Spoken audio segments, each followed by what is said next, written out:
Hi friends అందరికీ మొన్న అన్నీ చెప్పినాం కదా, మురుకులు గర్జలు లడ్డూలు చేసినామని చెప్పి. అవైతే అన్నీ అయిపోయినాయి. ఈరోజు అయితే అరిసెలును గర్జలు చేసిన ఉంటుంది. మొత్తం పని అయితే అయిపోయింది. అన్నీ ప్యాకింగ్ చేసినాము. చిన్న చిన్న బుట్టాలు తెస్తాను. చిన్న బుట్టలు ఒక 10 తెచ్చిండ్రు వాళ్ళు, పెద్దది ఒకటి తెచ్చారు. అన్ని బుట్టలు అయితే ఇట్లా ఉన్నాయి. దానిపైన ప్లాస్టిక్ కవర్ వేసి అంటు పెట్టేస్తున్నాం. చాలా బాగా వస్తున్నాయి. అగో లడ్డూలును మురుకులు గర్జలు చేసినాము. ఇప్పుడైతే అరిసెలు చేస్తున్నాము.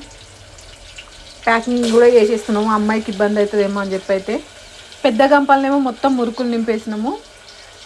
ఎక్కువ కేజెస్ 10 కేజెస్ అని. ఇంకా వేరే వాటిలలో అయితే వేరేటివి చేస్తున్నాము.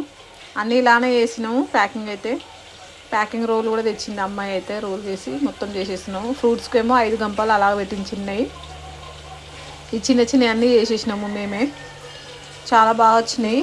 సకినాలు కూడా పెద్ద పెద్ద 5, గర్జలు పెద్ద పెద్ద 5, మురుకులు పెద్ద పెద్దవి, మళ్ళీ బోందు లడ్డు కూడా పెద్దవి.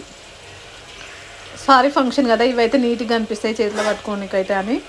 ఇప్పుడైతే చేతితో తీసి పెట్టట్లేదు కదా, మొత్తం ట్రే లాగా అట్నే ఇచ్చేస్తున్నారు కదా, అందుకని చెప్పి అయితే చిన్న చిన్న ప్యాకింగ్ చేసినాము. ఇంకా పెద్ద పెద్ద అయితే వేరే బుట్టలలో పెట్టుకుంది. మురుకులకు అయితే ఇంకా పెద్ద బుట్ట తెచ్చిన ఉండే, చాలా పెద్ద బుట్ట. అది కూడా మొత్తం నింపేసినాము, ప్యాకింగ్ చేసినాము సేమ్ ఇలానే. చాలా బాగా వచ్చినాయి. మీకు కూడా కావాలంటే ఆర్డర్ పెట్టుకోండి ఫ్రెండ్స్. లైక్ చేయండి, షేర్ చేయండి, సబ్స్క్రైబ్ చేయండి.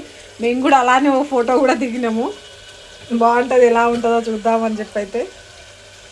ఇవన్నీ అయితే పెద్ద గంపలో పెట్టి ప్యాకింగ్ చేసినాం ఫ్రెండ్స్. బాయ్ మరి.